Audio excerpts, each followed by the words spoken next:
अस्सलाम वालेकुम जी। अच्छा, आज दूसरा सेशन है, ठीक है, सोर्सिंग से रिलेटेड। इसके लिए ज़रूरी है कि सबसे पहले आप जो मेरा पहला सेशन है प्रोडक्ट हंटिंग का वो देखें, ताकि आपको प्रोडक्ट हंटिंग का क्राइटेरिया समझ आए और आप प्रोडक्ट्स जो है शॉर्टलिस्ट कर सकें प्राइवेट लेबल के लिए। तो वो है आपका पहला स्टेप। जब आप अपनी प्रोडक्ट्स को शॉर्टलिस्ट कर लेंगे, उसके बाद फिर सेकंड स्टेप ये होता है कि आप उसकी सोर्सिंग करते हैं, उसका एक्यूरेट प्रॉफिट कैलकुलेट करते हैं। और अगर आपका प्रॉफिट मार्जिन जो है वो 25% मिनिमम है, 25% जो है वो बेर मिनिमम है, 30% से प्लस होना चाहिए वैसे आपका प्रॉफिट मार्जिन।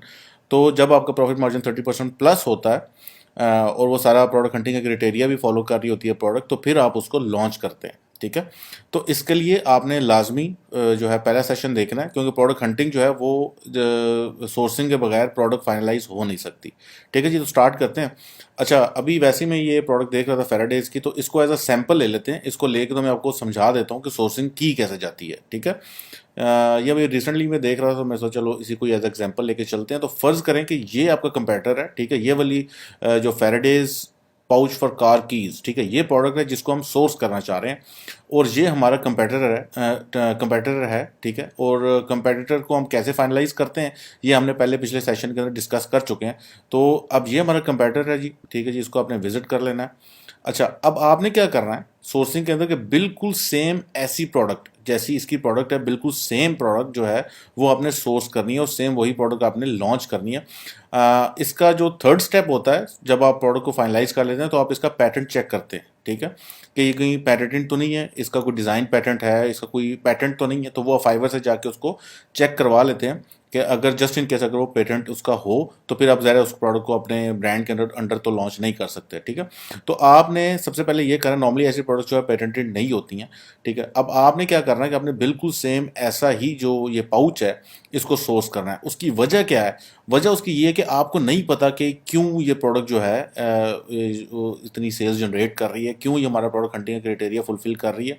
आप जस्ट अंदाज़ा लगा सकते हैं, लेकिन एक्यूरेटली पिन पॉइंट आप नहीं कर सकते कि भाई ये वजह है जिसकी वजह से प्रोडक्ट जो है चल रही है। तो आप क्या करते हैं कि आप बिल्कुल एक्यूरेट वैसी ही प्रोडक्ट को सोर्स करते हैं। ठीक है, आपने क्या करना है कि आपने इसको अब ये जो इसका मेन कीवर्ड है, ठीक है, फेराडेज पाउच, इसको लेके आपने यहाँ पे alibaba.com पर आना है। ठीक है, और यहाँ पे आप लिखें Faraday pouch for car keys. ठीक है, अभी आपके सामने ढेर सारे सप्लायर्स आ जाएंगे। ठीक है, अब सप्लायर्स के अंदर आपने कौन सा ऐसा सप्लायर है जिसको आपने सेलेक्ट करना है, क्योंकि ये सब काम ऑनलाइन हो रहा है। ठीक है, तो आप कैसे किसी के ऊपर ट्रस्ट कर सकते हैं? अली बाबा जो है उसके ऊपर मैं आपको स्ट्रेट वे चीज़ें बता देता हूँ कि आप वो यूज़ करेंगे तो आप कभी भी धोखा आपको नहीं होगा। ठीक है, लेकिन जब भी आप उस रूल को फॉलो नहीं करेंगे और उसको ओवर राइड करेंगे तो आपको नुकसान ही होगा। ठीक है, तो पॉइंट भी मेरा यही है कि आप नुकसान से बचें और स्ट्रेट वे आपको पिन पॉइंट चीज़ें पता चलेंगे कैसे हम लोग प्रैक्टिकली और प्रोफेशनली हम लोग कैसे सोर्सिंग करते हैं। ठीक है, अच्छा, इसके अंदर जो हमारे लिए सबसे इंपॉर्टेंट चीज़ है वो ये है ट्रेड इंश्योरेंस। ठीक है, ट्रेड इंश्योरेंस का भी मैं आपको थोड़ी देर तक बताता हूँ। आपने इसको ऑन कर लेना है, ट्रेड इंश्योरेंस को। ठीक है, और यहाँ पे अब आपने वेरीफाइड सप्लायर खैर है। ठीक है, वेरीफाइड ये बेसिकली इसका मतलब ये है कि ये अली बाबा ने वेरीफाई किया हुआ है, हो जाए तो अच्छा है। ठीक है, अच्छा, पॉइंट ये है कि ट्रेड इंश्योरेंस के ऊपर कंप्रोमाइज़ नहीं कर सकते आप। ट्रेड इंश्योरेंस जो है वो हर सूरत सप्लायर की होनी ही होनी चाहिए। वेरीफाइड सप्लायर अगर वो नहीं है तो चलो ठीक है, इट्स ओके, लेकिन ट्रेड इंश्योरेंस होनी चाहिए, क्योंकि यहाँ से आपका पैसा बचेगा। ठीक है, अब ट्रेड इंश्योरेंस होती क्या है? ट्रेड इंश्योरेंस ये होती है कि बेसिकली जो अली बाबा वो इंश्योर करता है कि आपके जो पैसे हैं वो आपके साथ स्कैम नहीं होगा। ठीक है, अगर कोई भी इमरजेंसी हुई थी, कोई भी इशू हो जाता है तो आप उसको रिफंड क्लेम कर सकते हैं, और वो with in I think 2 to 3 days या 7 days के अंदर वो रिफंड आपको मिल जाता है। ठीक है, तो ट्रेड इंश्योरेंस पे कंप्रोमाइज़ आपने नहीं करना। अच्छा, ये मैं आपको क्यों बता रहा हूँ कि आप ये जो ये फिल्टर्स हैं वो अक्सर हमारे साथ ऐसा होता है कि ऐसी प्रोडक्ट हम कर रहे होते हैं जिसके सप्लायर ही बहुत कम होते हैं। ठीक है, तो फिर हमें कंप्रोमाइज़ करना पड़ता है कि भाई कौन से जो फिल्टर हैं उनको हम छोड़ें। तो आपने ट्रेड इंश्योरेंस को नहीं छोड़ना है। ठीक है, ट्रेड इंश्योरेंस लाजमी है। अच्छा, ये तो हो गया फर्स्ट स्टेप। उसके बाद आपका जो सेकंड स्टेप है वो ये है कि आपने नंबर ऑफ डायमंड्स जो हैं ये बताते हैं कि इस सप्लायर ने अभी तक रिसेंटली कितनी ट्रांजैक्शंस की हुई है। ठीक है, उस लिहाज से नंबर ऑफ डायमंड्स होते हैं। ये आपने मिनिमम कोशिश करनी है कि 3+ हो। ठीक है, इसका मतलब ये है कि वो रिसेंटली ट्रांजैक्शंस कर रहा है और ठीक ठाक ट्रांजैक्शंस कर रहा है वो सप्लायर, तो वो स्कैम नहीं करेगा आपको। ठीक है, ये दो चीज़ें आपने जहन में रखनी है। जब भी आप सोर्सिंग कर रहे हैं। अच्छा, अब थर्ड स्टेप क्या है? थर्ड स्टेप ये है कि अब आपने बिल्कुल आपसे जो मिलती जुलती प्रोडक्ट है आपने वो देखनी है कि वो है या नहीं है, उससे बेहतर या उससे मिलती जुलती। ठीक है, अब आप ये चेक करो ये प्रोडक्ट जो है ये बिल्कुल उससे मिलती जुलती ही है। ठीक है, तो आप क्या करोगे, इसी तरीके से आपने डिफरेंट जो सप्लायर जो कि बिल्कुल सेम, जैसे ये सप्लायर है, ये सप्लायर है, ठीक है, आ गया जो ये सप्लायर है, ठीक है, और इस किस्म के जितने भी सप्लायर्स हैं उनमें से आपने जिसके सबसे ज़्यादा पैरामीटर्स पूरे हो रहे हैं उसको आपने सेलेक्ट कर लेना, बल्कि आपने सबसे ही रब्ता करना है। ऐसा नहीं करना है कि आप कहो कि यार बस एक ही से बात कर लूँ, आपने सबसे बात करनी है, क्योंकि आपको डिफरेंट रेट्स भी मिल सकते हैं। ठीक है, नॉर्मली मिलते जुलते मिलेंगे लेकिन आपको डिफरेंट रेट्स भी मिल सकते हैं। तो जो सबसे लोएस्ट आपने क्या करना है कि फिर उसके बाद उन, फर्ज करें आपने 3 या 4 सप्लायर जो हैं वो आपने सेलेक्ट कर लिए हैं, या 5 सप्लायर सेलेक्ट कर लिए हैं, उन पाँचों से फिर आपने सैंपल्स मंगवाने हैं। ठीक है, जब आप सैंपल्स मंगवाएंगे आपने उनकी क्वालिटी चेक करनी है, आपने अपने कंपैरेटर का सैंपल ही मंगवाना है। जब आप क्वालिटी चेक करेंगे, एनालाइज करेंगे, तो उसकी जो कीमत है वो जस्टिफाइड होनी चाहिए, वो जितनी मांग रहा है। ठीक है, तो अगर वो आपको कंपैरेटिवली, क्योंकि आप क्वालिटी यहाँ से आप चेक कभी भी नहीं कर सकते, आपको सैंपल मंगवाना ही पड़ेगा। तो आप कोशिश करें जितने ज़्यादा मैक्सिमम आप सप्लायर से सैंपल मंगवाएं, ये अच्छा है, बेटर है। इसके अंदर इस खर्चे से घबराना नहीं है आपने, ये आपको बहुत बड़े आफत से बचा लेगा। ठीक है, क्योंकि अगर आपकी प्रोडक्ट की क्वालिटी अच्छी नहीं है तो भाई इतने रिफंड आएंगे ना, इतने रिफंड आएंगे कि ना तो आप अपनी ऑर्गेनिक रैंकिंग को सस्टेन कर सकोगे और ना ही आप प्रॉपर्ली अपना वहाँ पे काम कर सकोगे, आपको नुकसान होना शुरू हो जाएगा। ठीक ठाक, ठीक है, रिव्यू रेटिंग आपकी गिर जाएगी, आपकी सारी रैंकिंग जो है वो सारी सत्यानाश कर जाएगा उसका। अच्छा, तो फर्ज करें जी सप्लायर के पास हम जाते हैं। ठीक है, इसको हमने चेक कर लिया, वेरीफाइड है, उसके 3 ये हैं डायमंड्स हैं। 3 से ज़्यादा आप कोशिश करें 3 से ज़्यादा हों, इसके 2 हैं। ठीक है, इसको आप रहने देना। और इसी तरीके से आप नीचे आ जाओ, इसके भी 2 हैं, इसको भी आप रहने दो। ठीक है, लेकिन आप बात करने में क्या जाता है, ठीक है, आप इनसे बात कर लो लेकिन इनसे डील बेशक ना करो आप। ठीक है, ताकि आपको रेट का आइडिया हो जाए। एक चीज़ आपने एक और ध्यान में रखनी है कि अली बाबा के ऊपर जो सप्लायर सबसे थका हुआ होगा ना, वो आपको सबसे सस्ते रेट्स देगा आपको घेरने के लिए। ठीक है, तो आपने बस ये 2 चीज़ें फॉलो करनी है। ट्रेड एश्योरेंस लाजमी, क्योंकि जो थके हुए सप्लायर्स हैं वो ट्रेड एश्योरेंस नहीं देते। ठीक है, अच्छा, यहाँ पर आपने आ जाना है और आपने क्या करना है कि अब आपने सप्लायर से कॉन्टैक्ट कर लेना है। ठीक है जी, यहाँ पर क्लिक करेंगे आप कॉन्टैक्ट सप्लायर। ठीक है, अच्छा, अब यहाँ पे आप देखो कि उसकी जो मिनिमम क्वांटिटी है, एमओक्यू होता है मिनिमम ऑर्डर क्वांटिटी। ठीक है, मतलब ये कि ये इसका सप्लायर का एमओक्यू 50 यूनिट्स है, मतलब 50 यूनिट से बिलो वो ऑर्डर जो है वो आपका प्रोसेस नहीं करेगा। ठीक है, तो आपने यहाँ पर बहुत डिटेल्ड जो है, इतना भी डिटेल्ड नहीं, लेकिन आपने डिटेल यहाँ पर रिक्वायरमेंट लिखनी है। अच्छा, रिक्वायरमेंट क्या लिखनी है वो भी मैं अभी आपको बताता हूँ, लेकिन उससे पहले मैं आपको एक और बड़ी इंपॉर्टेंट चीज़ बताने लगा हूँ। ठीक है, ये सबसे इंपॉर्टेंट है। फॉर एग्जाम्पल, अब आप यहाँ पर आए हैं, आप ये रेडी टू शिप देख रहे हैं option. Ready to ship option का मतलब ये है कि ये जो इन्वेंट्री है, ये ऐसे सप्लायर जिनकी इन्वेंट्रीज रेडी हैं, ठीक है, और वो रेडी टू गो हैं, आपने बस ऑर्डर करना है और वो शिप कर देंगे। तो आपने रेडी टू शिप सप्लायर्स के पास सबसे पहले आपने चेक कर लेना कि आपकी जो प्रोडक्ट है वो रेडी टू शिप है या नहीं है, और कितने सप्लायर्स हैं जो कि रेडी टू शिप आपकी प्रोडक्ट दे रहे हैं। क्या उन सप्लायर्स के पास ट्रेड एश्योरेंस मौजूद है, क्या उनके वो डायमंड्स 3+ हैं। ठीक है, उसके बाद आपने उनको कॉन्टैक्ट कर लेना है। तो रेडी टू शिप में आपका टाइम बहुत बच जाएगा, क्योंकि सप्लायर जो है वो अक्सर नॉर्मली सप्लायर जो है वो कम अज़ कम 15-20 दिन तो लेते ही लेते हैं आपकी प्रोडक्ट को मैन्युफैक्चर करने के लिए। ठीक है ना, तो रेडी टू शिप में आपके वो 15-20 दिन का टाइम भी बच जाएगा। ठीक हो गया, तो आपने अब ये डिपेंड कर रहा होता है, ये सारे जो फैक्टर्स हैं डिपेंड कर रहे होते हैं कि आपकी प्रोडक्ट कितनी ज़्यादा अवेलेबल है। ठीक है, अगर तो प्रोडक्ट है ही बहुत कम, कुछ 5-10 सप्लायर्स हैं जिनके पास है, तो रेडी टू शिप में आपको वो मिलेगी भी नहीं। ठीक है, तो आपने फर्स्ट ऑफ ऑल ज़्यादा से ज़्यादा फिल्टर्स लगा के ज़्यादा बेहतरीन से बेहतरीन जो है ना, आपने कोशिश करनी है कि आपको रेडी टू शिप सप्लायर मिल जाए, उसके 3+ डायमंड हो और गोल्डन सॉरी ट्रेड एश्योरेंस उसके पास हो, वेरीफाइड भी हो वो। ठीक है, ये आपने कोशिश करी सारे मिलें। अगर आपको नहीं मिल रहे तो आप रेडी टू शिप को छोड़ दें। ठीक है, और वेरीफाइड को भी छोड़ दें, सिंपली ट्रेड एश्योरेंस को नहीं छोड़ना। ठीक है, ट्रेड एश्योरेंस हमेशा आपके पास आपको चाहिए आगे। ठीक है, अच्छा, अब आपने डिटेल रिक्वायरमेंट्स के अंदर लिखना क्या क्या है। फर्स्ट ऑफ ऑल मैं आपको भी अपना एक सैंपल भी दिखाऊंगा कि मैं कैसे कांटेक्ट करता हूँ, कि मेरे कहते कम अज़ कम 500-600 सप्लायर से तो अभी तक मैं कांटेक्ट कर चुका हूँ। तो अब ये जो कहानियाँ आपको बड़े बड़े ग्रुप्स जो सुनाते हैं ना, कि आपने प्रिटेंड करना है कि मैं जनाब एक बहुत बड़ी कंपनी है, मैं उसका जो हूँ सोर्सिंग एजेंट बैठा हुआ हूँ, तो मैं, अब ये कहानियाँ नहीं चलती हैं। ठीक है, उनको इससे कोई गर्ज नहीं है आप कौन हो क्या हो, उनको भाई कारोबार से लेना देना। ठीक है, तो जो रेट्स है ना, वो ऐसा नहीं है कि आपकी शक्ल देख के या आपका कोटेशन देख के आपको रेट देंगे। उन्हें रेट देना है आपको क्वांटिटी के लिहाज से। ठीक है, अगर तो आप 50 पीस मांग रहे हो उनसे, तो वो आपको उसी लिहाज से रेट देंगे। ठीक है, यहाँ पे उन्होंने एक रेंज लिखी हुई होगी, ये देख रहे हो आप, ठीक है। 50 से 500 पीस के लिए $1.05 है। अगर आप 500 प्लस पीसीस से 1000 तक जाते हो ये है, और अगर ग्रेटर देन उस पर जाते हो तो $0.89 है। ठीक है। अब ये रेट अक्सर उन्होंने गलत भी लिखा होता है, तो इसलिए बेहतर है कि आप उनसे कॉन्टैक्ट कर लो। कभी भी ऑर्डर स्टार्ट नहीं करना, हमेशा सप्लायर को पहले कॉन्टैक्ट करना है। ठीक है। अच्छा, कॉन्टैक्ट करने के लिए आपने क्या करना है कि आप अपने इधर इसके पास जाओगे, कंप्यूटर के पास, और यहाँ से आपने इमेज वो सिलेक्ट करना है जिसके अंदर डायमेंशंस लिखी हुई हो। ठीक है। अब ये इमेज चेक करो, इसके अंदर से पूरी डायमेंशंस लिखी हुई है कि जो स्मॉल साइज है उसकी क्या डायमेंशंस है, मीडियम की क्या डायमेंशंस है, और लार्ज की क्या डायमेंशंस है। ये आपने उसको सप्लायर को ये वाला इमेज लाजमी अटैच करके भेजना है। ठीक है। ये वाला इमेज इसको थोड़ा सा जूम करके दिखा देता हूँ। इसके अंदर डायमेंशंस हैं। ठीक है। इसकी लेंथ क्या है, विड्थ क्या है, हाइट क्या है, ये सारी आपने उसको भेजनी है। अच्छा, उसके बाद आपने क्या, जितनी ज़्यादा डिटेल में आप उसको बता सकते हो ना कि इसकी मुझे फॉर एग्जांपल मुझे 500 पाउच चाहिए। ठीक है। जिनकी स्मॉल साइज भी हो, लार्ज भी हो, मीडियम भी हो, और मुझे उनका उसका जो मटेरियल है वो लेदर हो। ठीक है। उसकी जो हुक है, ये वाली हुक, उसका भी मटेरियल जो है, यहाँ पर आप देखो कि इसका, इसने अगर अपनी लिस्टिंग में इसको मेंशन किया हुआ है कि ये एल्यूमिनियम है, आयरन है, जो भी है इसने लिस्टिंग में मेंशन किया हुआ होगा कहीं ना कहीं। ठीक है। आपने उसको बताना कि हाँ जी मुझे उसका जो हुक है वो एल्यूमिनियम चाहिए, और सारी चीज़ें आपने उस तरीके से डिटेल उसको लिख के भेज देनी है। उसके बाद जो सप्लायर है वो आपको कहेगा कि भाई आपको कौन सी प्राइस चाहिए, EXW प्राइस चाहिए या आपको FOB प्राइस चाहिए। ठीक है। EXW प्राइस वो होती है जो कि वो प्राइस देता है अपने वेयर हाउस के लिहाज से। फॉर एग्जांपल ये प्रोडक्ट्स जो हैं ये मेरे वेयर हाउस से आप पिक कर लोगे। ठीक है। या मैं इसको फ्री ऑन बोर्ड, मतलब ये कि आपके जो पोर्ट है वहां तक पहुंचा दूं। ठीक है। आपने हमेशा उसको EXW प्राइस मांगनी है, वो कम होगी, क्योंकि आपका जो फ्रेट फॉरवर्डर होगा जब आप उससे कांटेक्ट करोगे वो आपके सप्लायर से पिकअप कर लेगा, वो फीस कम होती है। ठीक है। सप्लायर बहुत ज़्यादा चार्ज कर लेता है। तो आपने EXW प्राइस लेनी है जो कि वेयर हाउस प्राइस है, कि आपकी जो प्रोडक्ट वहाँ पे पड़ी है मैं उसको उठवा लूंगा, मेरा अपना फ्रेट फॉरवर्डर है। तो अक्सर सप्लायर जो है वो आपसे ये पूछेंगे कि आपका अपना फ्रेट फॉरवर्डर है या नहीं है, तो आपने कहना कि हमारा अपना फ्रेट फॉरवर्डर है, सो हमें EXW प्राइस दो। ठीक है। FOB नहीं करना आपने।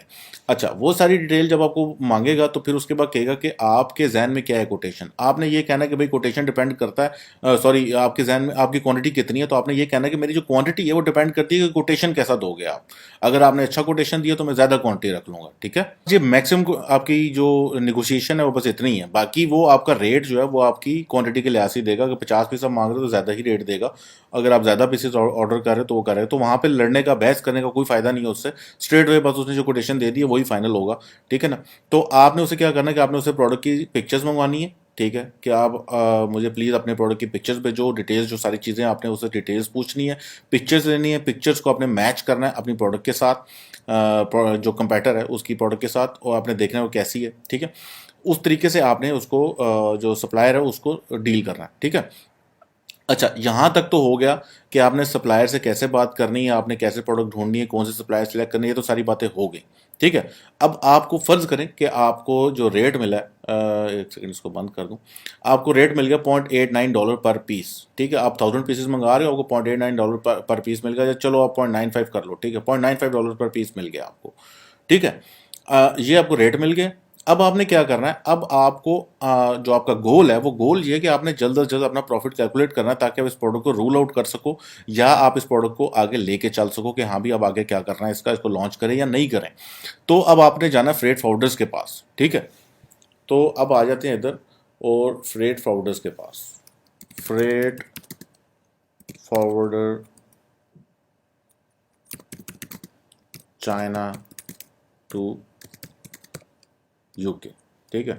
ये आप इस तरह करोगे, फ्रेट फॉरवर्ड चाइना UK, अगर जहाँ पर जो जो सी भी आपकी मार्केट है आपने उस लिहाज से चेक कर लेना। ठीक है। फ्रेट फॉरवर्डर्स का भी वही सारा सीन है कि उनके यहाँ पर आपको ट्रेड एश्योरेंस हो, डायमंड हो। ठीक है। उतने डायमंड्स हो। ठीक है। उस लिहाज से आपने फ्रेट फॉरवर्डर जो है, ढेर सारे फ्रेट फॉरवर्डर्स के साथ आपने कॉन्टैक्ट करना है। ठीक है। उनसे डिफरेंट किस्म के रेट्स लेने हैं।